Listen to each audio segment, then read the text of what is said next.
Salve, salve, amigos, amigas, internautas. Eu sou o Padre Rosalvo Mildes, pároco da Paróquia Santíssimo Sacramento, aqui na Ilha de Itaparica. E hoje começamos a série de entrevistas com os candidatos à Prefeitura Municipal de Itaparica. Temos hoje a alegria de acolher o nosso vice-prefeito e candidato à Prefeitura Municipal, professor Raimundo Gonçalves. Raimundo Pereira Gonçalves Filho. Carinhosamente, professor Raimundinho. Muito bem. É um prazer mensurável estar aqui, Padre. Primeiramente, quero pedir permissão, proteção de Deus, a permissão de Deus, a proteção de Maria Santíssima, de São José, a sua bênção. Deus abençoe. Que nós tenhamos, literalmente, um podcast de muita luz. Eu tenho certeza que Itaparica está precisando de luz. Muito bem. Hoje, então, iniciando esta série de entrevistas, que servirá também de base para as outras entrevistas, serão uma série de 3, iremos fazer com a seguinte dinâmica. 5 temas serão abordados: saúde, infraestrutura, emprego, educação e transporte. Em 60 minutos, cada candidato ele vai responder sobre esses temas. Agora, da seguinte forma, o candidato ele vai administrar o seu tempo. Se por um acaso o professor Raimundinho, que tem uma grande afinidade pela educação, ele pegar e se empolgar nos 60 minutos, aí é com ele. O certo seria o quê? Nesses 60 minutos, o candidato tem a liberdade de administrar seu tempo, com educação, transporte, emprego, infraestrutura e saúde. Iremos depositar esses temas aqui na urna e ali o candidato vai pegar e vai desenvolver o tema. Ele vai ficar livre para desenvolver o seu tema, tem então, digamos que a condição necessária de responder de acordo com as propostas de campanha. Então, diante de todos, irei colocar aqui na urna todos os temas: transporte, educação, emprego, infraestrutura e saúde. Mas antes de começar com o cronômetro, está preparada aí, moça? Vocês não estão vendo, mas atrás tem os bastidores, que é a equipe da Pastoral da Comunicação da nossa paróquia. Mas antes do cronômetro disparar, antes precisamos conhecer melhor o candidato. Quem é Raimundo Pereira Gonçalves Filho? Carinhosamente, professor Raimundinho. Negro, nascido orgulhosamente em Itaparica, criado por mãe, fiquei órfão de pai aos 5 anos de idade. É resultado da escola pública. Então, eu me orgulho muito que eu sou resultado da escola pública. Sempre estudei escola pública. Minhas escolas, justamente Maria Amélia, o Benedicto, o Jutaí Magalhães, em seguida eu fui para a universidade, onde eu me licenciei em letras vernáculas. Então, eu sou vernáculo, especialista em produção de texto, literatura e gramática. Nesse meio tempo, eu comecei a trabalhar em cursos preparatórios, para a Escola de Sargento do Exército e cursinhos pré-vestibular. Me orgulho muito de ter sido um dos precursores em trazer para Itaparica a primeira turma de pré-vestibular. E com um grupo de amigos meus, nós conseguimos incentivar, mobilizar muitos jovens a estarem no universo da universidade, porque muitos estavam literalmente sem norte. E nós chegamos com esse curso preparatório, com meus amigos professores, e nós mostramos que é possível. Porque o itaparicano, eles é visto como um nativo. E eu quero aproveitar, padre, para poder contar um fato que aconteceu comigo na universidade, que quando eu cheguei na primeira semana de aula, tinha 2 amigas minhas que estudaram comigo aqui em Itaparica. A filha do professor Zéinho, asteriano, e a filha da professora Lene, Marluz. Então nós fazíamos faculdade em turnos diferentes, mas pegamos o mesmo professor. E tinha uma professora de língua portuguesa, Olívia, eu não esqueço, porque ela me marcou. Eu chegava na faculdade muito cansado, porque eu dava aula em Namoreiras, ia para Cairu, e em seguida viajava. E tinha dia de eu não ter o dinheiro para poder lanchar, porque se eu lanchasse, eu não voltava. Aí meu colega falou: Raimundo, bota um cafezinho, padre. Pense na felicidade de um homem por um café, acho que é por isso que o café é meu xodó. E quando chegou, aí minha colega pegou e disse essa professora, olha, ele dá aula de português lá na ilha. Ah, meu Deus. A professora pegou no meu pé no primeiro dia de aula até o último dia do semestre. Então eu cansado, sentava no fundo, porque eu tinha que sair mais rápido para não perder o pé. E às vezes eu cochilava. Aí a professora lá falando sobre pronomes, sobre objetos. E Raimundo, esse aqui é objeto, preposição, isso aqui é sujeito elíptico. Aí às vezes eu tinha que responder, porque eu era professor de português de Itaparica. Mas às vezes eu perdia a noção do que ela estava fazendo, do que ela estava dando aula na sala, um cansaço, que acordava muito cedo. Então isso tudo me fez perceber que era importante eu me dedicar ao máximo. Negro era conhecido como nativo e ainda professor. Então, se eu estava ali, alisando o banco da ciência, eu teria que, literalmente, provar o porquê que eu estava ali. E eu não estava ali por acaso. Então, foi algo que me marcou muito. E me orgulho muito que nessa trajetória conheci Jorge Portugal, né, participei, né, do programa aprovado na Rede Bahia, me orgulho muito, foi minha escola, a central do vestibular, quero aqui mandar um abraço para a Rita. Rita foi, assim, uma pessoa iluminada na minha vida, foi quem acreditou no meu trabalho. E a partir daí eu comecei a viajar para o interior, Chique-Chique, Mulungu do Morro, dando aula de redação. Então eu me orgulho muito. Cheguei na Undime, União Nacional de Dirigentes Municipais de Educação. Primeiro eu entrei na Undime como diretor financeiro, em seguida virei vice-presidente, tudo eleição. E por último, presidente. E na Nacional eu me tornei o suplente da diretoria financeira da Undime Nacional. É um time nacional. E como último cargo eletivo, fora o vice-prefeito, eu hoje estou terminando o mandato de presidente do Conselho Estadual do Fundeb. Esse é o pessoal Raimundo. Muito bem. Hoje você está sendo candidato para a prefeitura aqui, número 11, qual partido? Progressista. Partido Progressista, número 11.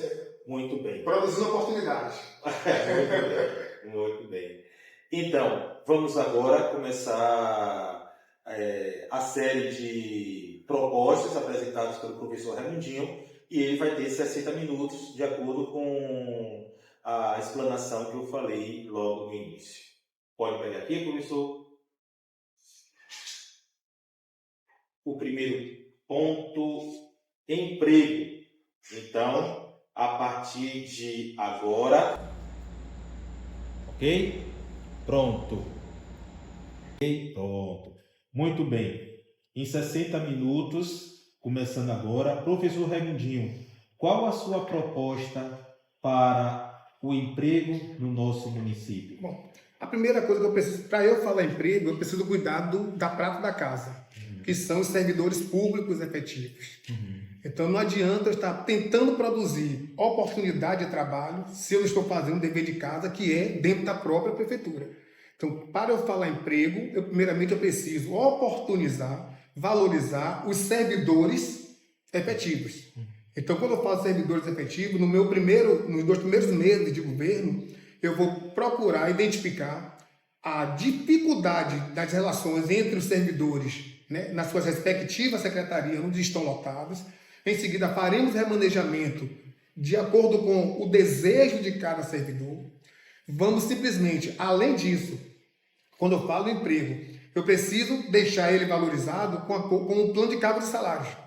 Então, não adianta eu pensar em produzir concurso público, que vou falar daqui a pouco, produzir um processo seletivo, se a minha prata da casa está simplesmente desvalorizada. Então, não adianta eu pensar lá na frente sem cuidar do que eu já tenho. Eu preciso tomar conta da prata da casa.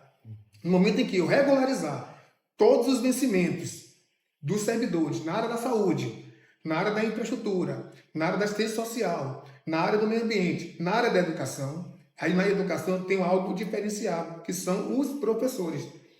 Os professores que têm direito ao enquadramento, que eles têm 20 horas, desdobrar para 40, vão fazer de imediato. E também verificar, dentro do plano de cargos e salário, os servidores que estejam fora do seu nível horizontal merecido.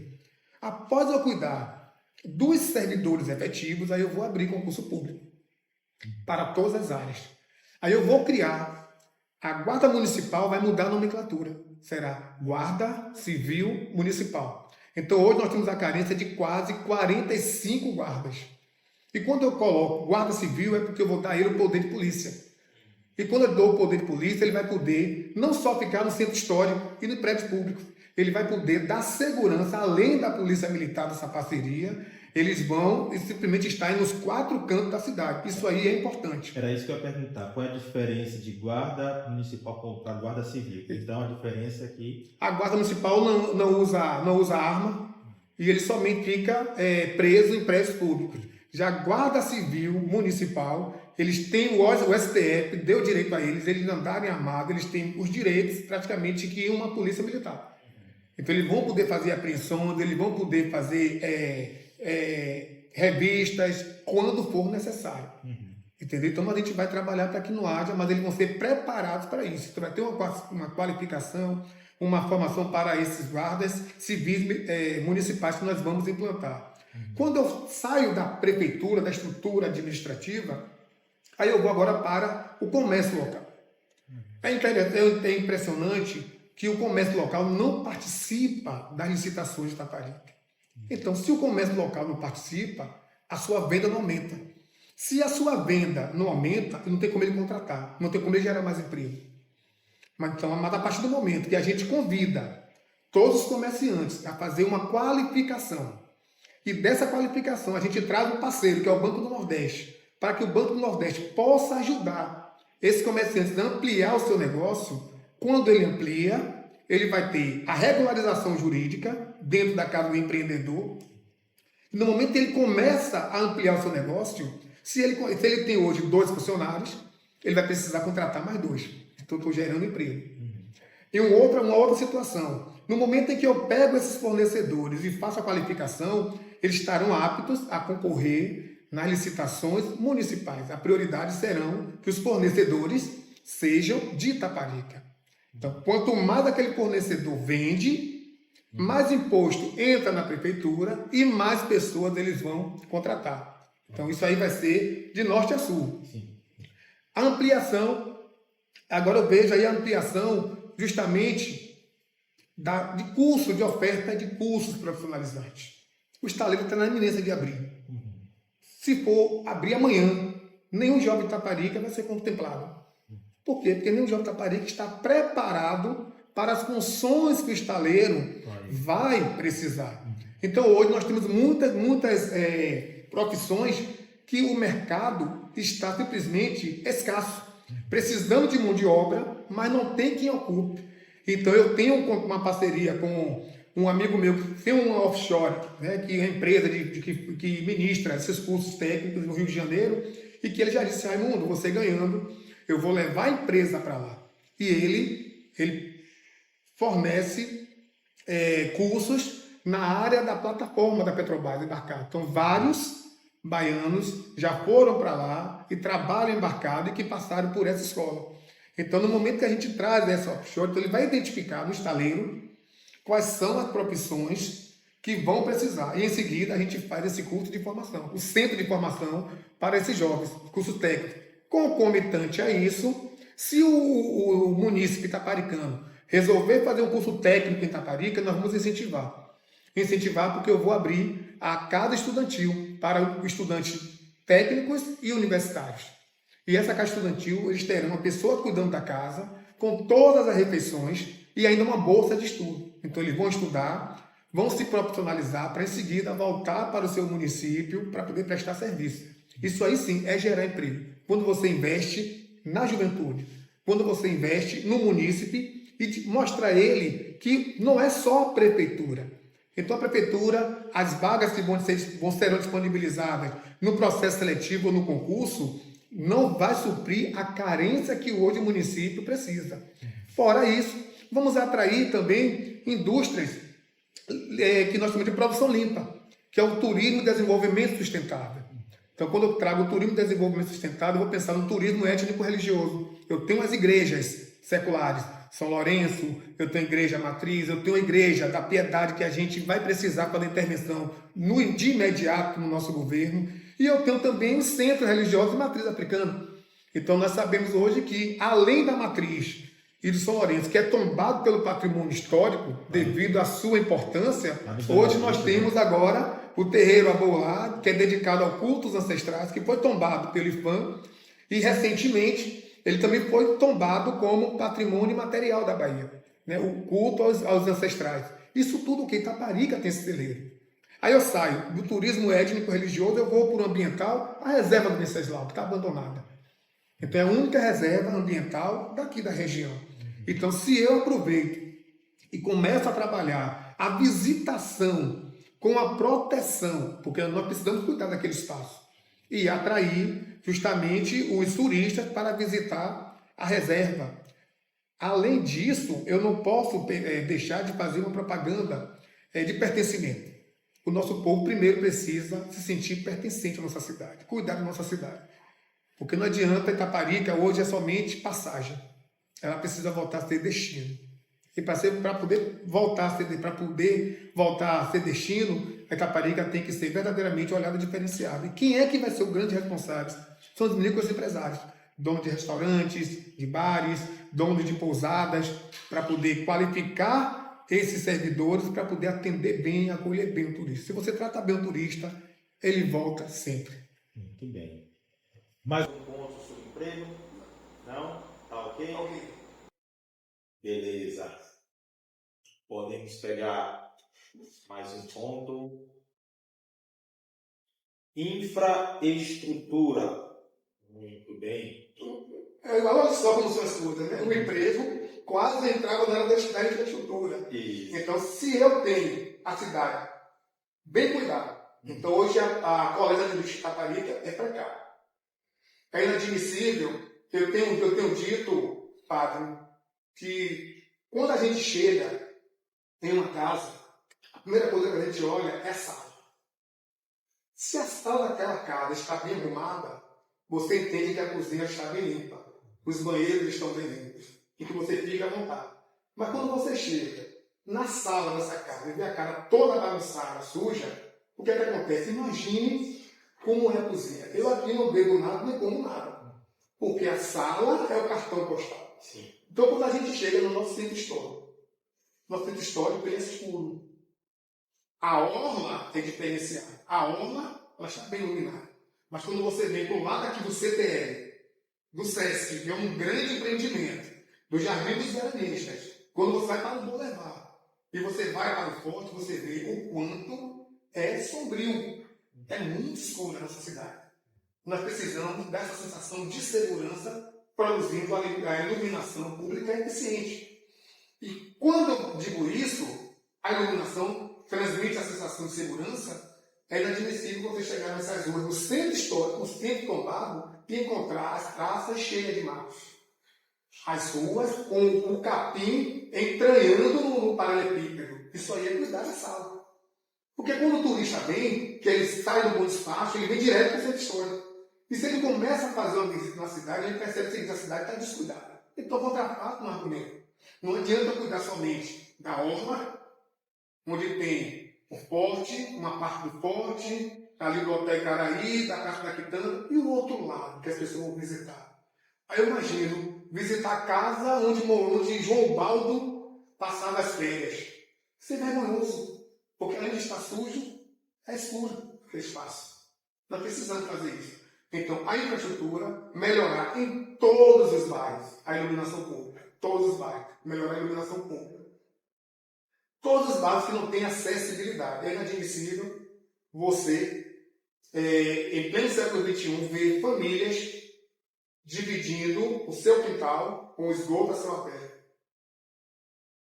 É muito complicado. Eu visitei, na semana passada, a família do Marcelino, eu saí de lá muito emocionado. Eu levei 10 minutos para poder me recompor, porque ali era uma condição subhumana. Não era uma questão de falta de higiene, porque fizeram isso na casa. Colocaram a pavimentação na água fria e colocaram a rede de esgoto no quintal dela. E a caixa do esgoto, eles não tamparam, deixaram aberta. E ali, no depoimento, ela dizia que para ela era muito decepcionante, muito triste, porque dava o horário de meio-dia, ela ia dar comida aos filhos, não conseguia sentir o cheiro da comida, porque só sentia cheiro de fezes. Aquilo ali foi uma questão subhumana. E ainda visitando Marcelino, as encostas aqui no Marcelino. Então a infraestrutura vai trabalhar para isso. Nós temos o programa Melhor em Casa. Né? Tem o Melhor em Casa da Saúde, mas só que melhor casa, não é melhor em casa, melhor em casa da saúde. Melhor casa. Esse programa que nós estamos falando justamente para poder identificar as casas de Tais, as casas de lona, ou então as casas de tábua. Vamos identificar, catalogar junto com a assistência social para que essas casas sejam reconstruídas com apoio da prefeitura.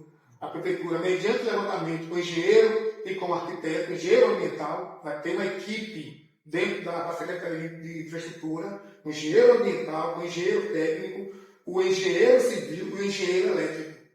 Então eu vou montar essa equipe de engenharia, porque ali eu consigo matar vários coelhos com a cajadada só. Então, a casa que está em uma situação de vulnerabilidade e consegue ser reconstruída, a gente vai reconstruir. A casa que tiver em risco, em encosta, e não tiver como ser reconstruída, porque pode vir a desabar, vão procurar uma área na mesma comunidade para poder remanejar esses moradores com uma casa digna para eles. Isso tudo vai acontecer em todos os bairros. Quando você sai, ou tem os gaurões, a mesma coisa. Praia dos Búzios está literalmente abandonada. Estive lá também a semana passada, literalmente abandonada. E aquele cais tem uma visão, algo assim indescritível, abandonado. Então nós pensamos em requalificar o cais e dentro do cais colocar sejam bem-vindos a Itaparica. Lembrei que quem chega de ferryboat, a primeira imagem que vai se deparar é com aquele seja bem-vindo a Itaparica. Então eu acho que Itaparica é muito cru. O nome Itaparica, com cocado. Não tem humanização, ali não tem sentimento de amor. E eu pretendo colocar em todas as praças dos bairros, não o nome Itaparica, porque todo mundo que chega, ela sabe, eu estou em Itaparica. Mas sim, haverá o nome da comunidade com coração. Para que a comunidade se sinta pertencente. Não é criar rivalidade de uma comunidade com a outra, mas sim, é que a partir do momento que o morador ele se sinta pertencente daquela comunidade, ele vai cuidar daquela praça. Ele não vai destruir. Se ele destrói, é porque alguma coisa está incomodando. E em Amoreiras mesmo, no elefante branco, que colocou no meio da praça, eu vou retirar e vou colocar do outro lado, no lado do cais. Vamos fazer um paisagismo e ali eu vou colocar um nome de Amoreiras com o coração. Imagina uma foto, já estou imaginando. Uma foto dentro do coração, virado para o mar, como nós fazemos aqui na nossa obra. Então, esse vai ser o projeto de Amoreiras. Vamos construir a primeira praça em Porto de Santos, uma praça no verão. Vamos melhorar a acessibilidade no verão. Vamos melhorar a acessibilidade do Bela Branca, porque lá tem um problema, porque tem uns chamam de loteamento Mirassol e o outro chamam de Vela Branca. Aí eu vou conversar com os moradores, sim, mas vocês preferem que eu diga que aqui é Mirassol ou Vela Branca? Aí tem um passo. Eu disse, não, fique tranquilo. Quando nós vamos ter as eleições, aí eu vou vir aqui para poder vocês colocarem o nome que vocês se identificam. E ali tem uma aula maravilhosa. Não sei se você já chegou aí naquela praia do Vela Branca.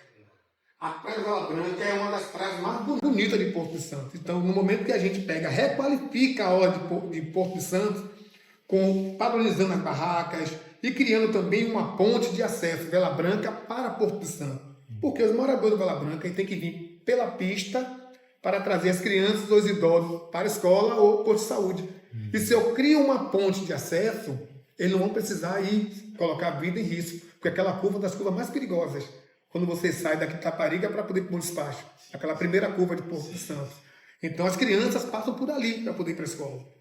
E é perigoso. Sabe, criança segue a gente. A gente está com a criança com as mãos, dadas as mãos, e do nada ela escapola e quando a gente vai ver ela já está na nossa frente ou ficou atrás, então é muito perigoso. Então a gente pretende fazer a construção de praças em Manguinhos, requalificar todas as ruas de Manguinhos que não tem pavimentação, agora uma pavimentação responsável. Porque o que nós estamos vendo aí é colocar pedras. É muito fácil colocar pedras. O difícil não é só colocar pedras, é você fazer justamente a drenagem o esgotamento sanitário para que essa obra não fique deteriorada em pouco tempo. Isso nós vamos fazer. Amoreiras é a mesma coisa. Vamos terminar a Rua do Céu, a parte de cima, vamos fazer o areal. É impressionante a capacidade de você achar que está enganando o povo. Em Amoreiras, o atual gestor fez a ladeira da Rua do Rio. A parte de cima não fez. Em Amoreiras, o atual gestor fez a Rua da Caixa d'Água. Mas o acesso para chegar na Caixa d'Água é o areal. E continua na lama. Continua com dificuldade, ou seja, não vai resolver. Porque qual era um gestor inteligente? Então, se eu vou fazer uma acessibilidade, a pavimentação, eu começo na entrada da rua. Eu teria que primeiro fazer o areal para em seguida subir. Eu não posso fazer o inverso. E simplesmente fez a parte de cima e a parte de baixo continua do mesmo jeito. Quem está fazendo são os moradores. Para poder, quem tem carro, conseguir passar. Inclusive, eu sou um dos apoiadores, né, que já fiz também minha doação enquanto morador de Amoreiras, que eu moro no condomínio, então eu me sinto, eu sou amoreirano adotado. Feito isso, aí tem o Parque das Amoreiras, que precisa de pavimentação, construção de uma quadra, construção de uma praça. E olha que o Parque das Amoreiras é onde o atual prefeito mora. O descuidado que tem com aquela comunidade. Eu não poderia pensar, imaginar, as pessoas vão falar porque eu estou fazendo já para minha rua. Não, mas eu vivo ali há mais de 30 anos. E essa oportunidade que eu tenho de melhorar a acessibilidade dos meus vizinhos. Mas quer saber das pessoas é você dialogar com os vizinhos. Se eu não me dou bem com os vizinhos, significa que eu não vou fazer nada para melhorar a vida do meu vizinho. Esse é o meu entendimento. Lá para o Senhor do Bonfim, é o metro quadrado mais politizado da cidade. Não tem a praça. Tentaram fazer a praça, mas do jeito que eles queriam tirar a acessibilidade dos moradores com carro. Simplesmente os moradores se reuniram e disseram, não. Ou faz, mantendo a acessibilidade, não precisa fazer não. Foi o que ele fez, porque era o lugar onde o professor Raimundinho nasceu, a primeira professor Raimundinho mora ali, então ele não fez nada no Lago do Bonfim. Malmente uma limpeza quando as pessoas vão para a rede social cobrar, que o lago está cheio de mato, isso aí é muito complicado. Nós vamos construir a praça do Lago do Bonfim. O Alto Santo Antônio também é um lugar sujo. Então, contrafato no argumento. Sujo, com lixo, com mal iluminado. Então, precisamos trazer dignidade para os moradores do Alto de Santo Antônio. Então, quem sai à noite vê que é um breu. E é perigoso o Alto de Santo Antônio. Durante o dia você vê o mato treinado no paralelepípedo. Significa que não houve a manutenção da limpeza. Então, em todas as localidades, Recanto do Barro Branco, a ladeira do Bela Vista, para poder chegar até o terreiro Abolá, que está sem construir, vamos fazer as ladeiras de Amoreiras, vamos fazer Recanto do Barro Branco, vamos melhorar a acessibilidade do Engenho, Mucambo, vamos fazer o cais do Mucambo e requalificar todas as ruas do Mucambo, junto com uma praça e uma quadra esportiva que as crianças, né, o nosso movimento, pai, tem atraído as crianças. Então eu fico assim impressionado o quanto de mascote que eu já ganhei. Todo mundo é cego, líder, é 11, é 11, é 11. É professor Raimundinho assim mesmo, isso é demonstração. O reflexo da verdade está justamente na opinião da criança. E as crianças estão seduzidas pelo movimento da renovação da esperança. Então eu tenho que dizer a todos os meus itaparicanos que a infraestrutura vai chegar em todas as localidades. Pode ter certeza disso. Muito bem. Mais algum ponto sobre Tranquilo. infra? Tranquilo? Então pode pegar mais um tema aqui. Pica a hora de Porto Santo, valorizando as barracas e criando também uma ponte de acesso de Bela Branca para Porto Santo. Porque os moradores de Bela Branca têm que vir pela pista para trazer as crianças ou os idosos para a escola ou posto de saúde. E se eu crio uma ponte de acesso, eles não vão precisar ir colocar a vida em risco, porque aquela curva das curvas mais perigosas, quando você sai daqui de Caparica para poder ir para o espaço, aquela primeira curva de Porto Santo. Então as crianças passam por ali para poder ir para a escola. E é perigoso. Sabe, criança cega, gente. A gente está com a criança com as mãos, dadas as mãos, e do nada ela escapola e quando a gente vai ver, ela já está na nossa frente ou ficou atrás, então é muito perigoso. Então a gente pretende fazer a construção de praças em Manguinhos, requalificar todas as ruas de Manguinhos que não tem pavimentação, agora a pavimentação responsável. Porque o que nós estamos vendo aí é colocar pedras. É muito fácil colocar pedras. O difícil não é só colocar pedras, é você fazer justamente a drenagem o esgotamento sanitário para que essa obra não fique deteriorada em pouco tempo. Isso nós vamos fazer. Amoreiras a mesma coisa. Vamos terminar a Rua do Céu, a parte de cima, vamos fazer o areal. É impressionante a capacidade de você achar que está enganando o povo. Em Amoreiras, o atual gestor fez a ladeira da Rua do Rio. A parte de cima não fez. Em Amoreiras, o atual gestor fez a Rua da Caixa d'Água. Mas o acesso para chegar na Caixa d'Água é o areal. E continua na lama. Continua com dificuldade, ou seja, não vai resolver. Porque qual é um gestor inteligente? Então, se eu vou fazer uma acessibilidade, a pavimentação, eu começo na entrada da rua. Eu teria que primeiro fazer o areal para em seguida subir. Eu não posso fazer isso. E simplesmente fez a parte de cima e a parte de baixo continua do mesmo jeito. Quem está fazendo são os moradores. Para poder, quem tem carro, conseguir passar. Inclusive, eu sou um dos apoiadores, né, que já fiz também minha doação enquanto morador de Amoreiras, que eu moro no condomínio, então eu me sinto. Eu sou amoreirão adotado. Feito isso, aí tem o Parque das Amoreiras, que precisa de pavimentação, construção de uma quadra, construção de uma praça. E olha que o Parque das Amoreiras é onde o atual prefeito mora. Descuidado que tem com aquela comunidade. Eu não poderia pensar, imaginar, as pessoas vão falar porque eu estou fazendo já com minha rua. Não, mas eu vivi ali, eu vivo ali há mais de 30 anos. E essa oportunidade que eu tenho de melhorar a acessibilidade dos meus vizinhos. Mas quer saber das pessoas é você dialogar com os vizinhos. Se eu não me dou bem com os vizinhos, significa que eu não vou fazer nada para melhorar a vida do meu vizinho. Esse é o meu entendimento. Lá no Senhor Bonfim, é o metro quadrado mais politizado da cidade. Não tem a praça. Tentaram fazer a praça, mas do jeito que eles queriam tirar a acessibilidade dos moradores com carro. Simplesmente os moradores se reuniram e disseram, não. Ou faz, mantendo a acessibilidade, não precisa fazer não. Foi o que ele fez, porque era o lugar onde o professor Raimundinho nasceu, o primeiro professor Raimundinho mora ali, então ele não fez nada no lado do tempo. Malmente uma limpeza quando as pessoas vão para a rede social cobrar, que o lado está cheio de mato, isso aí é muito complicado. Nós vamos construir a praça do lado do Bonfim. O Alto Santo Antônio também é um lugar sujo. Então, contra a falta, nós comemos. Sujo, com lixo, com mal iluminado. Então, precisamos trazer dignidade para os moradores do Alto de Santo Antônio. Então, quem sai à noite, vê que é um breu. E é perigoso o Alto Santo Antônio. Durante o dia, você vê o mato emprenado no pré-elétrico. Significa que não houve a manutenção da limpeza.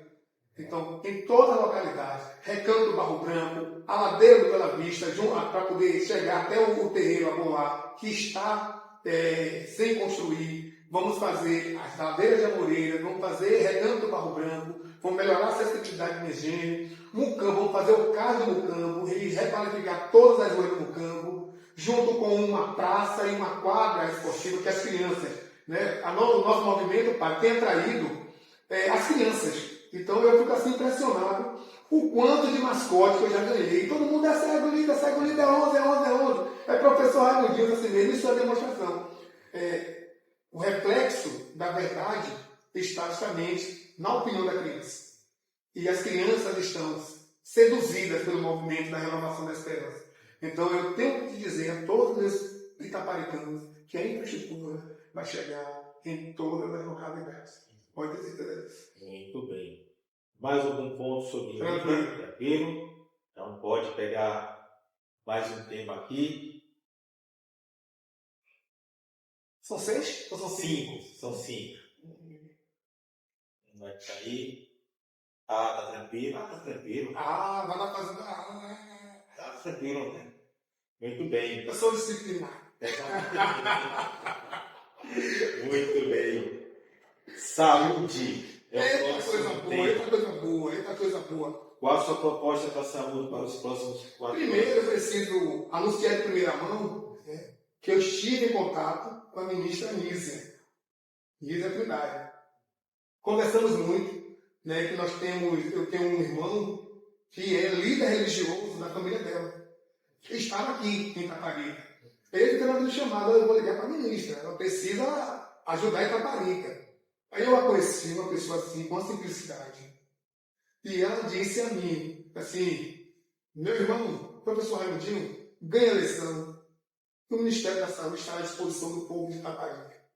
Então eu estou na expectativa de que a qualquer momento pode chegar um vídeo, ela pedindo apoio, pedindo voto para mim. Estou na expectativa que a qualquer momento vai chegar esse vídeo. Então significa que no momento que eu tenho a ministra de Estado conversando com o candidato a prefeito e se comprometer com esse candidato de que as portas do ministério estarão abertas para Itaparica, então, meu amigo, a saúde de Itaparica vai ser a melhor do Brasil. Gosto muito de Bruno Reis, sou fã de Bruno Reis, mas o Bruno Reis a gente vai disputar, né? Porque vamos disputar em quem vai ser o melhor prefeito do Brasil, viu? Eu vou entrar na briga, porque eu vou cuidar literalmente do meu povo. E quando você fala na saúde, a primeira coisa que nós vamos fazer, juntamente com a ministra, abrir vagas de concurso para os agentes de saúde e de endemias defasados. Então, mas só que Itaparica tem um número de agentes de endemias que o Ministério não cobre. Então, é a prefeitura que tem que arcar. Então, o que é que nós vamos fazer? Mediante a isso, vamos dar entrada para que o Ministério da Saúde comece a assumir a despesa desses agentes que já estão no município, que é o município que tem que dar contrapartida, para que eu possa abrir novas vagas. Essas novas vagas, quem vai assumir é o município. Basta o Ministério assumir os que já estão. Pronto. Quando eu vou para a saúde, agora mesmo o Tribunal de Contas, ele deu 60 dias para o atual gestor regularizar os problemas da saúde. Qual é o primeiro problema da saúde? A saúde hoje conta com 60% dos seus funcionários temporários. E pela legislação, pela própria lei do município, contrato não pode passar de 25%. Então tem 60%. Quando o TCM bateu na gestão, mandando corrigir, significa que falta concurso público. Falta concurso público. Porque, querendo ou não, o servidor público é a memória de uma gestão. É a memória de uma gestão. Então, quando ele identificou que 60% era temporário, eles começaram a perceber que Itaparica não conseguia bater meta nenhuma. Nem meta de vacina, nem meta de atendimentos. Por quê? Porque aquelas pessoas que estavam ali no sistema, que eram responsáveis por alimentar o sistema, tinham uma rotatividade. Então, quando começava a engrenar, demitia e colocava outro. A bel prazer. Isso tudo prejudica a saúde, porque quando você alimenta bem o sistema produz recursos para o município. Então, no momento que nós chegarmos, tem essa demanda dos agentes, porque se quer saber quem passa fome em Itaparica, quem tem problema de saúde, quem tem problema vulnerável, são os agentes de saúde. Porque não é porque eles fazem fofoca da vida do outro. Não, é porque ele tem, a missão dele é justamente visitar todos os itaparicanos. E pensando nisso, para que a gente consiga atender a demanda do Ministério da Saúde e acabar com essa defasagem, eu vou encaminhar um projeto de lei para a Câmara para ampliar a atuação dos agentes de saúde. Porque hoje ele não pode aferir pressão, nem pode medir a glicemia. O paciente tem que ser encaminhado para o posto de saúde. Porque ele não ganha para isso.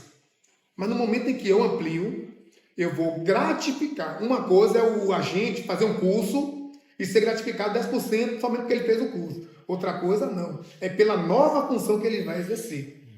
Então, se o agente ele é do Alto das Pombas, então ali ele vai visitar a primeira família. E lá tem a hipertensa. Então lá mesmo ele vai monitorar a pressão. Porque ele está preparado para, se ele é um técnico de saúde ou se ele é enfermeiro. Sim. Porque nós temos, graças a Deus, Itaparica se eu não digo o município que tem o maior número de agentes de saúde que são enfermeiros formados. Então, eu preciso dar oportunidade a esses meus colegas, servidores públicos efetivos. Então, eles vão verificar a pressão, vão aferir a glicemia. Se houver a necessidade de aquele paciente que ele está ali acolhendo ser atendido por um médico, vamos informatizar a saúde. Então, todos os atendimentos vão ser colocados no sistema. E quando a gente faz isso, ele vai identificar. O Alto das Pombas está com 20 pacientes, mas eu tenho um campo que só tem 15. Aí ele aciona o carro da secretaria, que vai pegar, mesmo ele sendo da região do Alto das Pombas, mas ele vai ser atendido em uma outra unidade, porque o médico tem mais vagas do que o Alto das Pombas, ficar esperando. E uma outra questão da saúde é a humanização da recepção. Infelizmente, na atual gestão, os cargos de recepcionistas são cargos políticos. Politizou a saúde. E eu tenho recebido muitas reclamações de recepcionistas que são maravilhosas. Tem recepcionista que vive mesmo a vida do paciente, que ajuda no que pode. Mas já tem outros que confundem o profissionalismo com sua vida pessoal. Porque na comunidade não se dá com A ou com B. E se A ou B chega no posto de saúde, não atende como deveria. Então cria dificuldade para aquela pessoa ser atendida. Então, uma coisa que a gente vai resolver é humanizar a recepção. Porque todo mundo quer chegar no seu local de trabalho e quer ser bem recebido. Todo paciente que quer chegar no posto de saúde quer ser bem acolhido. Da mesma forma, são as escolas. Os porteiros, o secretário escolar, o diretor, o vice-diretor, o coordenador, tem que se colocar no lugar do outro. Não existe o pedantismo para esses profissionais. Eles têm que se colocar no lugar do outro. O que eu estou fazendo com o Raimundinho, eu gostaria que fizesse comigo. Pronto. Então, quando eu passo nessa vertente, eu já mostro que é importante humanizar. Então, eu humanizando a recepção, porque ninguém vai para o posto de saúde e passa tempo, perder tempo. Se vai porque está precisando, de repente é só um abraço. É só uma acolhida. Porque passa por tantos problemas em casa. E você sabe uma coisa, eu vou para o médico, eu vou acabar morrendo, infartando. Já está prevendo uma morte só porque se aborreceu dentro de casa. Vai para onde? Para o posto de saúde. Aí o médico, pacientemente, já atendeu aquela paciente 2, 3 vezes. E não entende porque ela não sai do posto de saúde. Quando vai fazer um histórico, é porque ela se acha mais seguro no posto de saúde. Então, quando a gente faz isso, a gente cria essa rede de informatização, ampliando justamente a atuação dos agentes de saúde, fora o concurso público que nós precisamos fazer. Ainda teremos ampliação do centro de especialidades. Em parceria com a Faculdade de Medicina da Bahia, já estamos em negociação, porque nós temos o filho de uma candidata vereadora que faz ortopedia na UFBA. E ele faz parte do projeto Anjo de Asa. E esse Anjo de Asa, o mês que ele vai para o município, ele leva todas as especialidades. E passa uma semana. E a prefeitura só assume as despesas como logística, alimentação e a estadia desses profissionais. Significa que o que eu vou fazer? Em pouco tempo, eu vou acabar literalmente com a demanda reprimida. O TCM notificou a prefeitura agora, porque tem quase 200 crianças esperando ser atendidas por um pediatra. Não sou eu que estou falando. O documento está comprovando no relatório que existe uma demanda de atendimento reprimida de quase 200 crianças para ser atendido com pediatra. Se eu tenho esse projeto Anjo de Asa, significa que, além do profissional que vai estar no município todos os dias, porque aí a gente vai conversar com o profissional. Ou eu contrato ele como pessoa jurídica ou como cooperativa. Mas eu preciso desses profissionais no município. Eles vão ter essa liberdade de escolher. Quando eu faço isso, aí vem o geriatra, vem o cardiologista, vem o ortopedista, vem o angiologista, vem o neuropediatra, vem o pediatra, vem o clínico geral. E também a parceria com o laboratório. Nós precisamos criar essa parceria. Itaparica não tem, a secretaria não tem condições de criar o seu próprio laboratório, porque é muito complexo. Mas a gente pode fazer um convênio com um laboratório renomado de Salvador, para que ele abra uma unidade aqui em Itaparica, para que as demandas de Itaparica, ao invés de ir só para o hospital, porque às vezes a demanda do hospital chega a tanta que acaba o paciente levando mais de um mês para receber o exame, e que ele precisava receber em menos de 15 dias, para poder ser diagnosticado o seu problema. Então, nós temos também em contato, estamos analisando todas as formas legais de se contratar também um laboratório para que ele abra aqui em Itaparica e possa atender a demanda municipal. Então, todo tipo de exame ele vai realizar e a prefeitura vai pagar para esse laboratório. Então, isso é muito importante. Vamos, além disso, ampliar a aquisição de motocicleta para os agentes, porque o agente de saúde, o tempo que ele leva andando, ele poderia visitar 10, 15 famílias, se ele estiver de moto. Então, e o custo é muito barato. Se eu não compro eu não vou comprar uma moto de top de linha, mas eu compro uma Honda 150, para que aquele profissional possa ir até aquela unidade mais distante e conseguir fazer o atendimento em tempo real. Isso é mais importante. A saúde, a prioridade da saúde vai ser essa aí. Então tem essa parte abordada também muito vamos dizer, da informatização, né? Isso é muito interessante, porque aí você já vai ter, no caso, os dados do paciente. Isso. E é uma rede que pode ser atendido, se aqui está muito cheio, vai para outro. Exatamente. E a gente consegue também resolver um outro problema, padre, do médico de casa, que é aquele paciente que o medicamento chega em casa. A gente não vai deixar somente esse. Porque todos os pacientes que estiverem fazendo uso de medicação contínua, o próprio agente dele, no sistema, vai levar a medicação para ele. Ele não vai precisar ir para o posto. Porque o grande problema é que quando ele vai para o posto, às vezes não tem mais. Por quê? Porque apareceu algum morador, a gente não pode negar, que chegou, que o médico prescreveu losartana. Aí eu só tenho 10 caixas. E aquela comunidade são 10 pacientes que usam. Aí o que é que acontece? Eu não vou negar aquele paciente.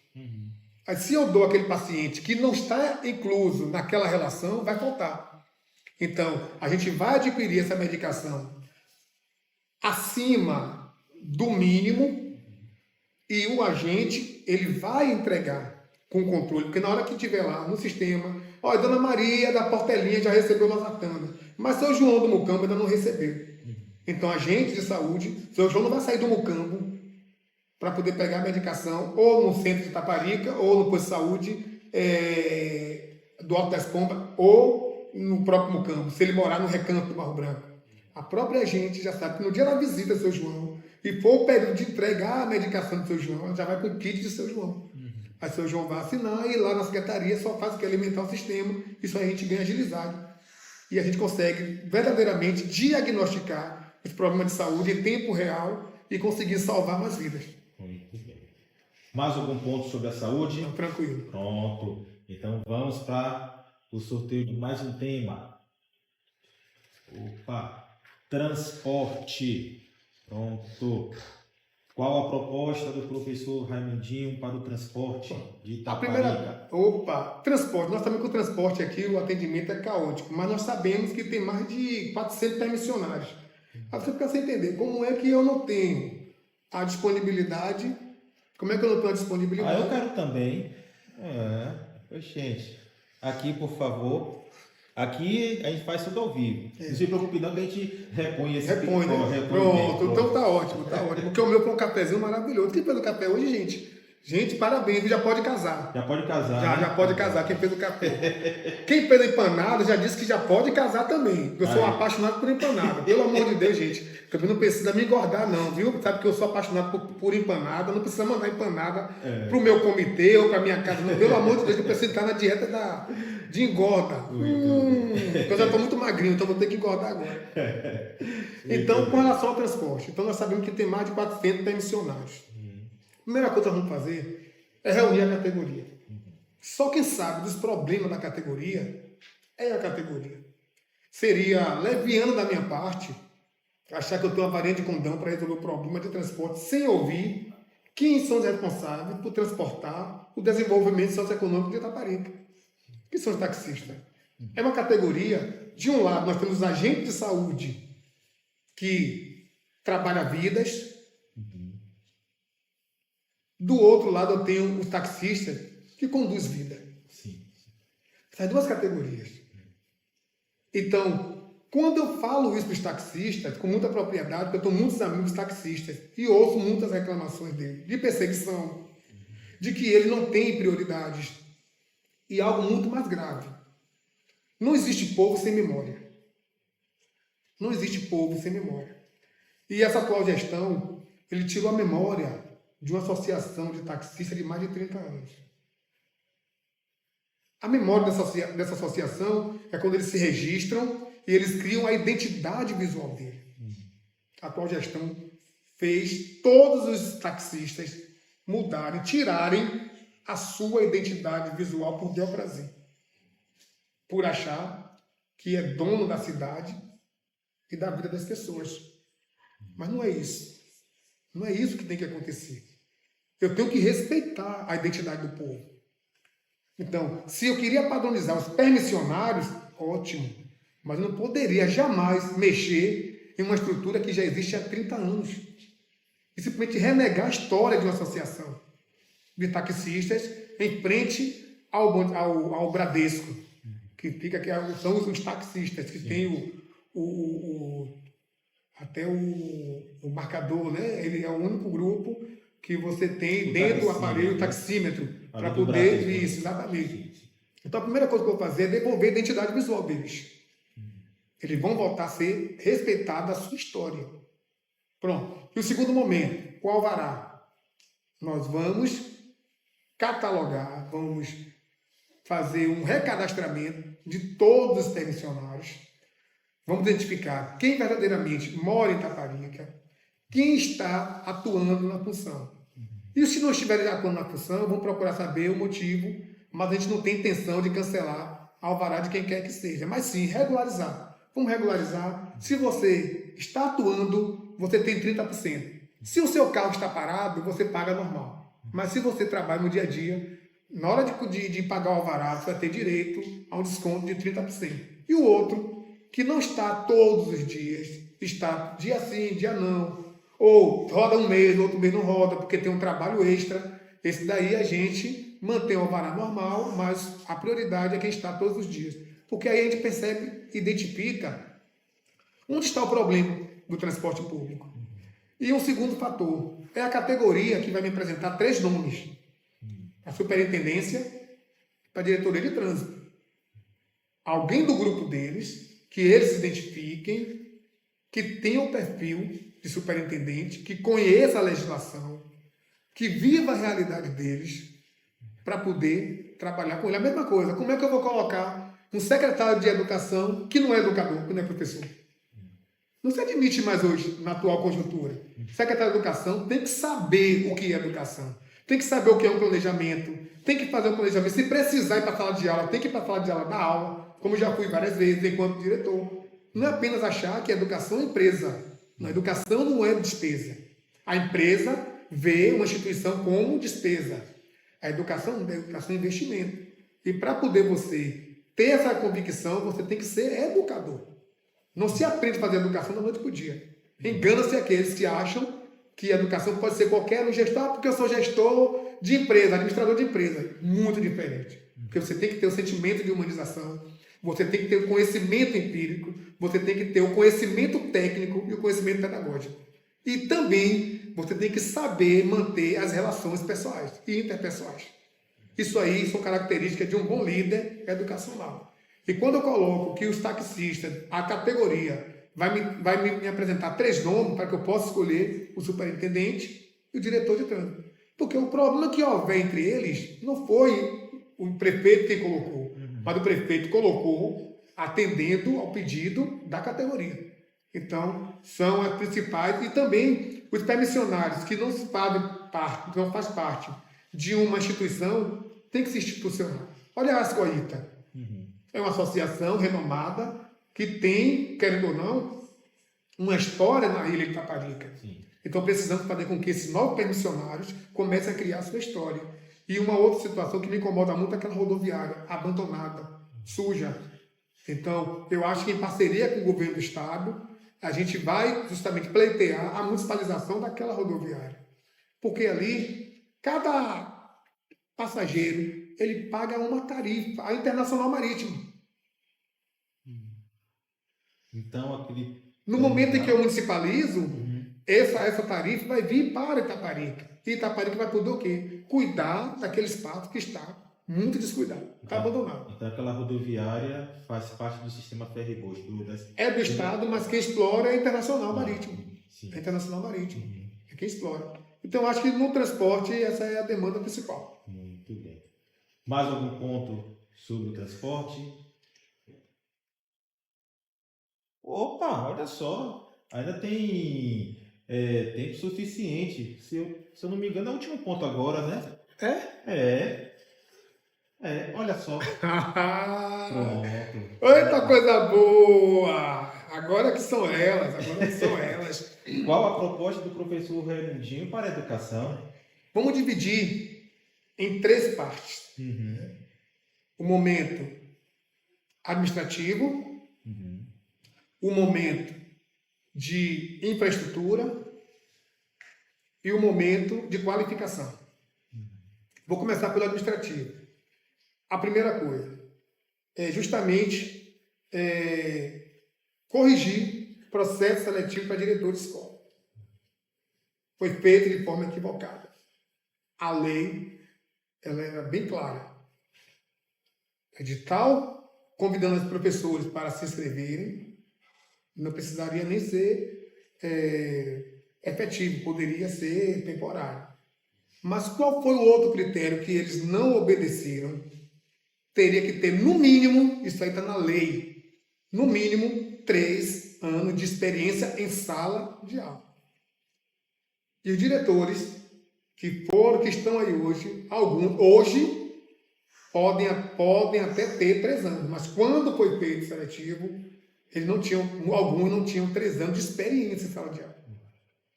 Uma outra situação, por meritocracia ou então por aclamação popular. Então, o professor, ele primeiro teria que fazer uma formação continuada. Então, a prefeitura deveria bancar essa formação. Dessa formação, uma avaliação, uma prova.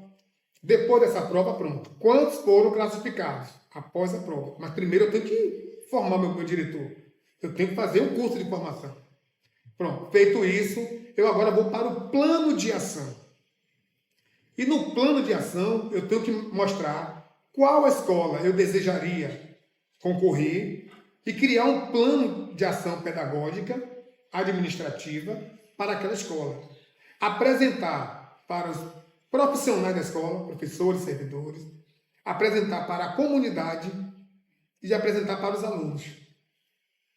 Se houvesse 2 ou 3 concorrentes, aí ia haver o quê? Votação. Porque a gente sabe que a eleição para diretor é inconstitucional. Então, eleição por eleição. Vai abrir eleição hoje para o diretor. Aí, Padre Rosalvo se inscreve, professor Raimundo se inscreve, sem fazer nenhuma formação, nada disso, é inconstitucional. Mas, no momento em que eu faço a formação, a preparação, faço o meu plano de ação, então, na hora, as pessoas não vão votar em professor Raimundinho nem em Padre Rosalvo, mas sim qual for o melhor plano de ação. Porque, de repente, Padre Rosalvo tem mais afinidade com as pessoas, mas o plano de ação que Raimundinho fez foi muito melhor do que o Padre Rosalvo. Então, eu vou votar no plano de ação, mesmo gostando mais de Padre Rosalvo. Então, não foi feito nada disso. Então, se é administrativa, a primeira coisa que eu vou fazer é justamente anular o processo seletivo para diretores escolares, porque eu entendo que, e vou convidar todos que estão como diretor a continuar fazendo parte. Eles vão continuar como diretor, eu só preciso da legalidade. É inadmissível colegas com quase 25 anos de direção de escola ficar com nota 3, nota 4. Querendo ou não, eles têm um conhecimento pedagógico, então é humanamente possível. Meus colegas que se formaram comigo, a maioria não passou. Então, eu não posso dizer que meus colegas não são preparados. Aquilo ali foi uma exposição que foi feita na Secretaria de Educação muito perversa. Porque todos os diretores que estavam na minha época, somente 2 ficaram com a nota acima de 5. E eu conheço meus colegas, eu sei da capacidade de cada um. Então, para que não haja esse problema, vou convidar todos, os que estão hoje e os que não estão, para fazer parte de um novo processo seletivo. Então, eles vão iniciar, mas já vão ter esse conhecimento que a gente, se for merecimento, eles vão continuar. Eu quero o melhor para os meus alunos. Eu quero o melhor para os meus alunos. Então, esse vai ser o primeiro ponto. Segundo ponto, eu vou incentivar os colegas efetivos a fazerem parte dessa formação de diretores. Na Secretaria de Educação, eu vou escolher um técnico. Então, pode ser um homem ou uma mulher. Um técnico que não se admite hoje ser secretário de Educação quem não conheça da parte da educação. Então, se eu conseguir um técnico e político ao mesmo tempo, eu vou estar no céu. Então, por quê? Porque outros programas que estão vindo dependem justamente do acompanhamento do secretário. Se o secretário não sabe o que está se passando, não vai avançar. Então eu tinha uma característica que eu me orgulhava muito. Eu dava uma tarefa à minha equipe. E quando era o momento de apresentar, se alguns que estaria ali, que deveria ter apresentado a tarefa, ele não fez, eu me sentava e fazia. Avaliação diagnóstica, ele achava fantástico aquilo ali. Avaliação diagnóstica, do grupo 4 ao 9º ano. Nós fazíamos avaliação diagnóstica para acompanhar o desenvolvimento pedagógico. E quando ficava pronta a avaliação, quem era que corrigia? Olha só, os meus técnicos na secretaria eles elaboravam junto com os professores de cada área, mas o crivo final era meu. Por quê? Porque eu sou professor. Eu sou educador. E eu me colocava no lugar do aluno. Aí eu chamava meus colegas. Se eu estivesse aqui no lugar desse aluno, eu ia ter dificuldade dessa pergunta porque ela está confusa. Aí ele olhava assim, vamos mudar essa palavra aqui, mude para essa. E eles saíam alegres e satisfeitos. Eles não saíam frustrados porque eu fiz a correção. Eles saíam muito felizes porque alguém mostrou a eles, entendeu? Um problema que poderia ter lá na frente. Janaína, eu sou muito fã de Janaína, que ela chegava, assim, Rai era uma das mais entusiasmadas. Quando ela ia aplicar a prova com os pequenininhos, era uma das mais entusiasmadas. Aí ela, quando me entregava que ela via, fechou a prova. Aquilo ali era a felicidade dos alfabetizadores. Por quê? Porque aquele trabalho que ela estava desenvolvendo na educação infantil estava surtindo efeito. Não era nada de papel. Não era somente no discurso. Que é a pior coisa, padre. São os colegas professores que têm o discurso. Então eu conheci uns 2 ou 3 que só tinha discurso. E quando eu fui ver a prática, não era nada disso. Aí eu chamei meu colega. Eu dei uma tarefa para ele, uma missão. E ele não foi capaz de me entregar. Então a partir daquele momento que ele tentava, esse colega tentava se espalhar, ou essa colega tentava se espalhar, eu olhava assim para ela, é muito bonito o seu discurso, mas na sua prática você não fazia o planejamento, você não entregava avaliação no tempo hábil, o diretor ficava atrás de você, então a gente pode cobrar muito se eu ando conforme a lei. Direito tem, quem direito anda. Mas eu conseguia chamar todo meu colega de uma forma muito simples e que ele mesmo depois se corrigiu e não fazia mais. Porque eu me colocava no lugar do outro. Então eu dizia ao meu diretor, não passe a mão na cabeça de quem quer que seja. Seja humanizador. O pau que dá em Chico é o mesmo que dá em Francisco. Não mande falta do servidor. Eu estava lá, dizia ao meu diretor, sente, negocia a reposição, porque eu sei que 10 ou 15 reais de desconto no final do mês faz uma diferença muito grande. Então, quando eu parto para o lado administrativo, de botar minha equipe técnica dentro da Secretaria de Educação, então eu tenho coordenadores que hoje estão afastados da Secretaria, mas que eu vou trazer, vou resgatar esses profissionais competentíssimos.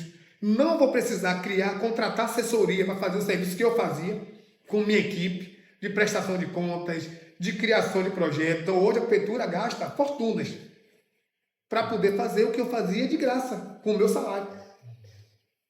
Com o meu salário. Então, os coordenadores que não estão hoje dentro da secretaria e que são competentes, que já me provaram que são muito bons, eu vou devolver eles para a Secretaria de Educação para eles fazerem um trabalho de resgate da autoestima, que o professor está com uma autoestima muito baixa, e os outros professores vão ter oportunidades. E aqueles que têm 20 horas e desejarem enquadrar com 40, no mês de fevereiro eles já vão receber 40 horas. Mesmo as aulas começando em março. Então, arrumando a vida do administrativo dessa forma. Colocar cada um de acordo com a sua capacidade, a sua competência, seus devidos lugares. Nas escolas, na secretaria escolar, os professores de acordo com a sua habilidade para ensinar aquele grupo de alunos. Porque não adianta eu ter um professor que o perfil dele é alfabetizador e colocar ele no 5º ano. Nem ele vai fazer um bom trabalho, vai ser um profissional frustrado e, pior de tudo, a criança não vai aprender. Porque o 5º ano, o 2º, o 5º e o 9º são as cerejas do bolo. Por quê? Porque são as turmas que são avaliadas pelo Estado. Porque o Estado agora também criou, né, a avaliação, que é o SAB, que é justamente o Sistema de Avaliação Básica do Estado, da rede estadual. E o grupo de alunos do segundo ano, ele é alfabetizado, ele faz a avaliação, o do quinto e o do nono. Quanto maior a nota, mais recursos o município recebe do Estado. Fora o Fundeb, que já vem pelo governo federal. Então, o Fundeb é a SAEB, o Sistema de Avaliação, né, Nacional, o SAEB. E tem o SAB, que é o estadual. Ambos melhoram a nota do município. Melhorando a nota do município significa que o município recebe mais recursos. O que é que vai acontecer agora? Itaparica não recebeu o VAA. O que é VAA? O Fundeb ele é dividido em 3 etapas. O VAAT, valor aluno ano total. O VAAF, valor aluno ano final. E o VAA, valor aluno ano resultado. Qual a diferença desses aí? Todos esses traz dinheiro para o município. O que é valor aluno ano final? Decide quanto custará o aluno da creche ao 9º ano, por ano, para o governo federal. R$7.000. Pronto. Então, aí vem agora a matrícula. Na matrícula, o número de alunos matriculados multiplica-se pelo valor daquele aluno e da receita do Fundeb do município. Quando o Estado diz, a Nacional, baixa a portaria, que nenhum município no Brasil e na rede estadual poderá ter investido menos do que 7.000 no aluno, na suposição. Quando o município fechou as contas, ele viu que só conseguiu investir 5.000. Aí no ano seguinte, o governo federal repassa para aquele município a diferença dos 2.000 para que o município tenha mais recursos. Isso aí é um novo Fundeb. E o valor aluno resultado é aquele selo de qualidade. Se o município faz a formação do professor, se acompanha, se o aluno sai bem na prova SAEB, então recebe esses recursos para investir, justamente para investir na qualificação e na remuneração do professor. Então, quanto mais o município recebe o VAA, maior é o recurso para poder melhorar o salário do profissional. Mas esse daí é o selo de qualidade. O VAA, Itaparica não vai receber, porque Itaparica, a nota do IDEB, né, que o SAEB é o sistema que produz o IDEB. O IDEB Itaparica caiu de forma drástica. Na minha gestão, nós crescemos, tanto o 5º ano, que é as séries iniciais, quanto o 9º ano. O 9º ano nós superamos a meta, que seria para 2021, e quando chegou agora, em 2023, Itaparica caiu quase 1 ponto. Ao invés de crescer, caiu. Caiu no 5º ano e caiu no Fundamental 2, que é o 9º ano. E agora, a classificação para os municípios receberem esse valor aluno no resultado, que é um dinheiro separado, é justamente se o município avançou no IDEB. Então, Itaparica não vai receber em 2025 IDEB. Então, eu vou assumir a prefeitura sabendo que eu não vou ter esse dinheiro do valor aluno, ano de referência, porque Itaparica, infelizmente, caiu na nota do IDEB. Quando eu passo para a estrutura, isso aí foi administrativo, aí eu vou para a estrutura, requalificar todos os prédios escolares. Nessa requalificação, na minha época, nós fizemos a licitação para climatizar as salas de aula. Então, o processo licitatório foi nascido comigo, mas não era do jeito que fizeram. Então, para poder climatizar, eu precisava, primeiro, fazer uma requalificação na parte elétrica, porque tem instalações muito antigas, teria que requalificar. Na minha época, consegui requalificar o Raimundo Sacramento, o antigo CAI, o Edilson Freire e o ACM, e o Bob. Então, essas escolas estavam aptas a receber a climatização, porque nós mudamos a instalação elétrica. As outras, não. Então, as outras correm o risco de você ligar o ar-condicionado, pifar ou queimar. E não consegue ligar todas as salas por causa da capacidade que o ar-condicionado ele acaba absorvendo. E requalificar o telhado, o forro, acessibilidade, tudo não foi feito. Então, nós tínhamos essa missão, requalificar toda a estrutura das escolas. E, assim, nós tivemos necessidade para funcionar um espaço agradável. Então, se tem aula, tem que ter um espaço digno, um espaço agradável. Saindo daí, da infraestrutura, eu vou na aquisição de equipamentos. Então, eu me orgulho muito, padre, de ter sido o único secretário na gestão de Raimundo da Hora a ter dado sapato, camisa e mochila todos os alunos, a todos os alunos. Não foi um grupo de alunos que essa gestão deu. Só deu da educação infantil. Não. Na minha gestão, enquanto secretário, né, que é Raimundo da Hora, nós demos da educação infantil ao pessoal da EJA, que é a educação de jovens e adultos. Todos receberam mochila, sapato e camisa. Então vamos fazer esse programa. E pensando na EJA, que é um público que ele evade muito rápido, a gente vai implantar o auxílio alimentação, que a cada 45 dias vamos verificar a frequência. Se tiver a frequência com 80%, ele tem direito à cesta básica. E com isso, eu vou garantir a permanência desses alunos o ano todo, porque muitos acabam saindo para trabalhar porque não têm condições de manter suas casas. Então a gente vai fazer isso concomitante com cursos profissionalizantes. Então eles vão estudar, a gente vai providenciar, com a parceria com o Senai ou com o Senac, um curso que possa ser o perfil desses alfabetizados. Já os alunos do 5º ano e do 9º ano, eles, alcançando a média 9, porque hoje colocaram em 3 unidades, a gente vai requalificar, eu vou voltar a ter 4 unidades. Ele alcançando a média 9 na primeira unidade, ele vai ter direito a uma bolsa de R$300. O aluno do 9º ano alcançou a média 9, quando eu digo alcançar a média 9, é somar as médias de todas as disciplinas. A média final 9, ele vai ter direito a R$300. Isso aí eu vou valorizar e vou incentivar mais ainda a permanência desse aluno, porque são esses alunos que farão as provas e vão trazer recursos para o município no ano seguinte.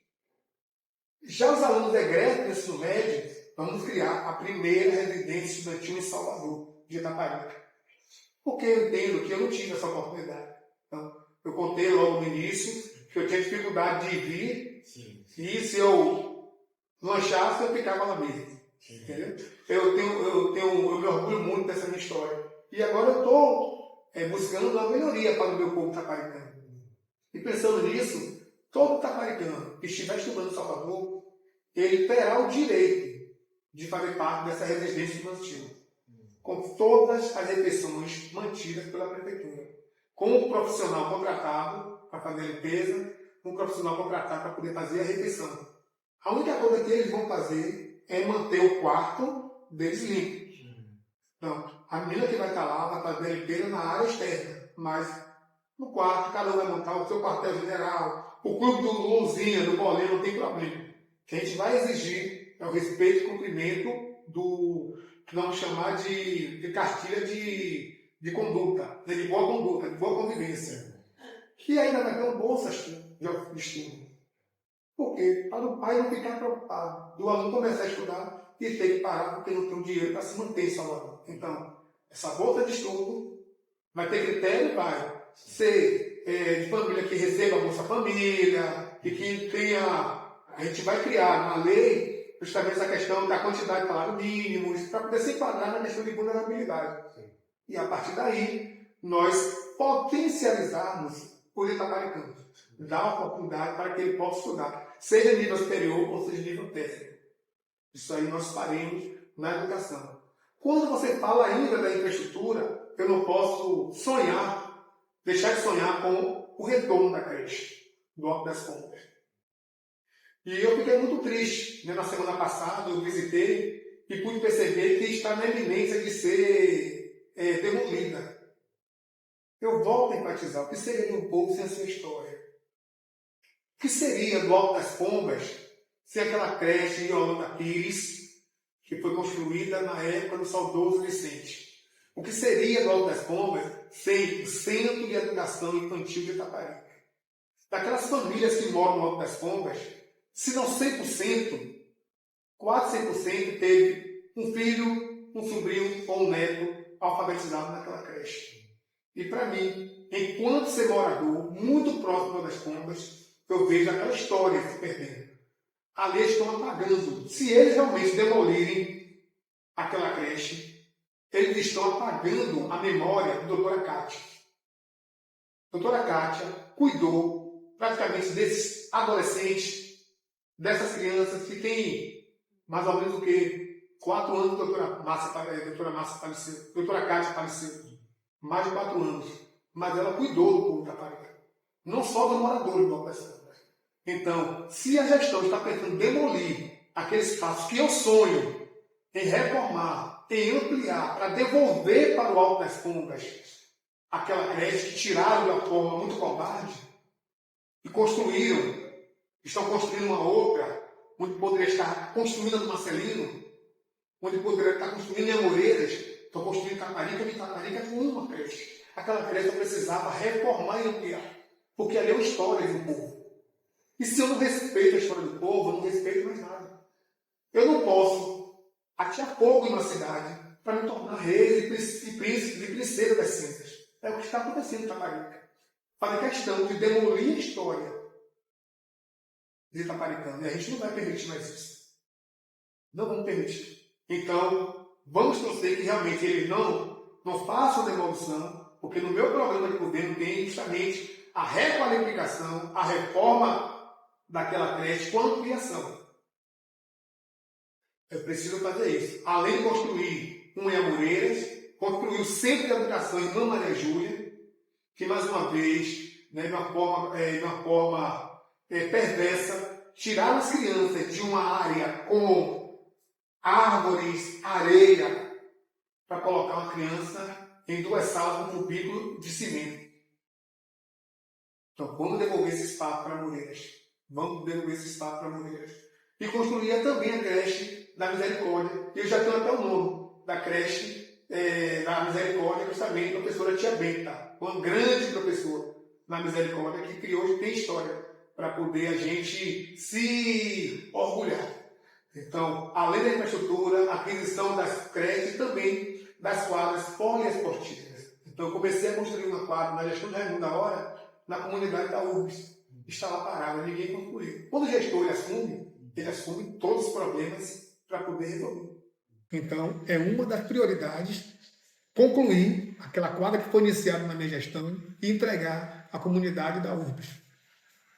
E fora as quadras poliesportivas de Amoreiras, Ponta de Areia, a Misericórdia. Eu falei que ia construir uma quadra poliesportiva, já começaram a fazer. Pelo menos eu vou inaugurar, que é mais importante, tá certo? Então eu acho que a educação, além do incentivo, valorização de profissionais, valorizar os alunos, valorizar o movimento de bandas e fanfarras, os movimentos culturais, os espetáculos culturais das escolas, que eram espetáculos assim, maravilhosos.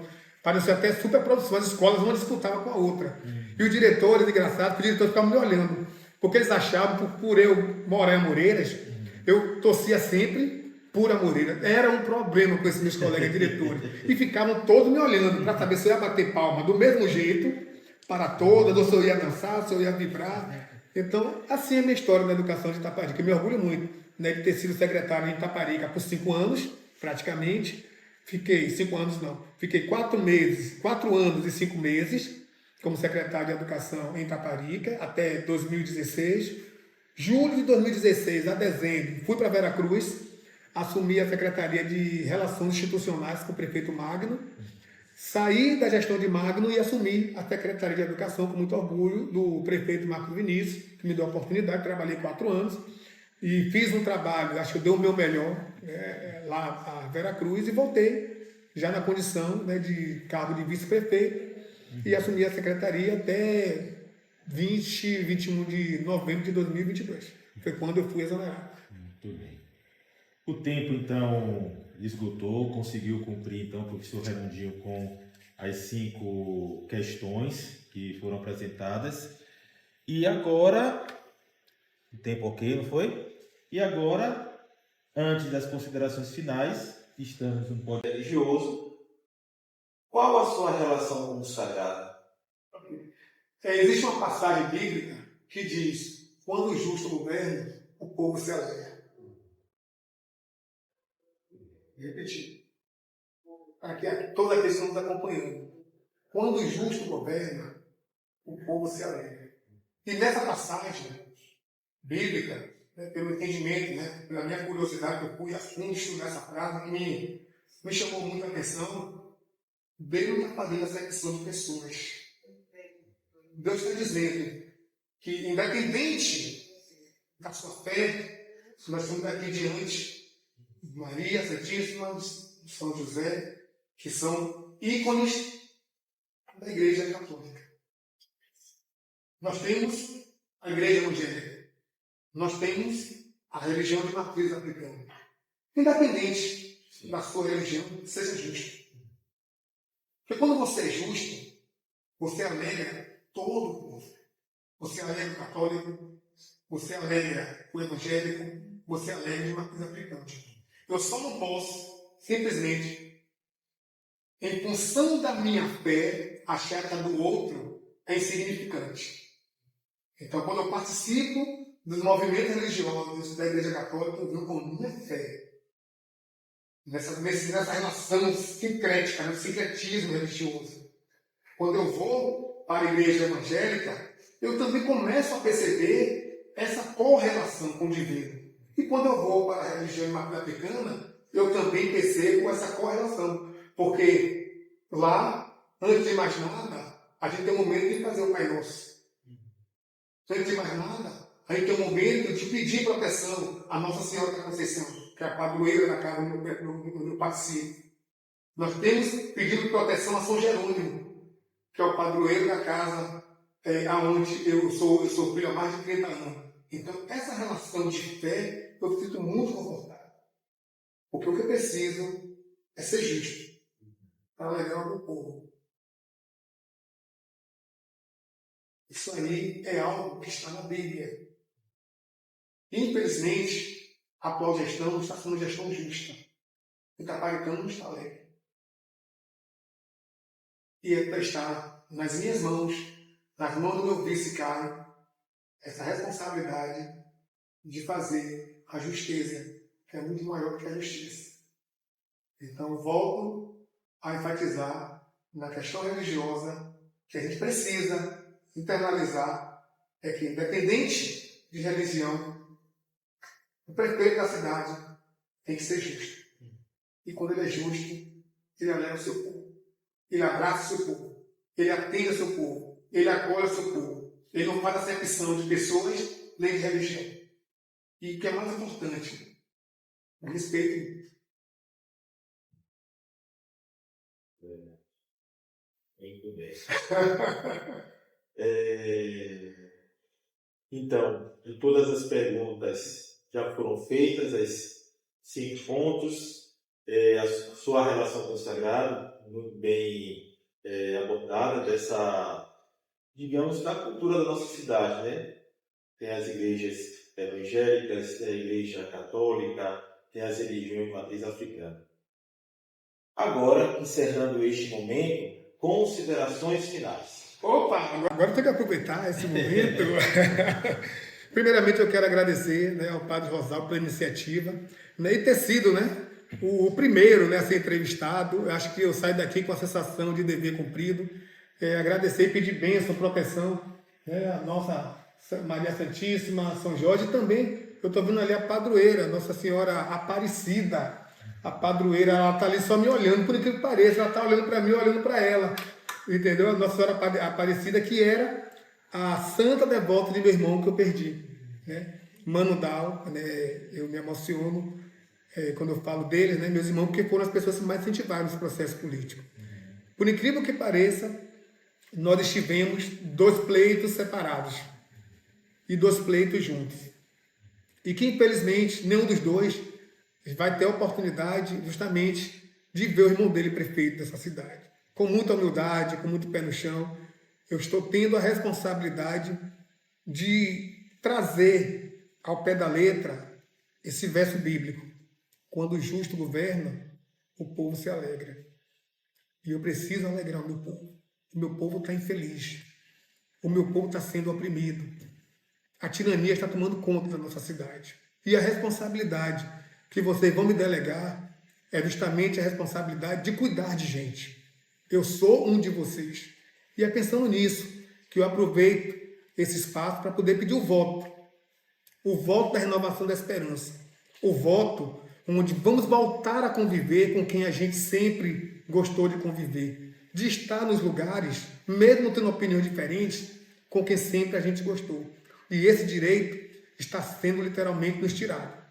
Hoje, meus amigos de 20 anos olham comigo, falam comigo pelo olhar, que não pode se aproximar para poder não ser perseguido por essa gestão.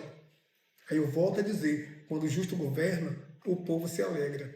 E todos vocês que estão nos assistindo, não só os católicos, todos que terão acesso a esse podcast, lembre e internalize esse verso bíblico. Quando o justo governa, o povo se alegra. E é pensando nisso que eu estou aqui me colocando à disposição de vocês para ser não o futuro prefeito, mas o próximo prefeito a partir do dia 6 de outubro. Vote no 11, vote na renovação, vote na esperança e, com certeza, vote na mudança e vote no resgate das relações interpessoais, no resgate do querer estar com o seu colega, mesmo tendo posições divergentes. Por isso, acredite que o professor Raimundinho fará tudo isso. Muito obrigado pela oportunidade, Padre Rosalvo. Eu tenho certeza que foi derramada aqui chuva de bênção nesse espaço. Mais do que nunca. Amém. Amém.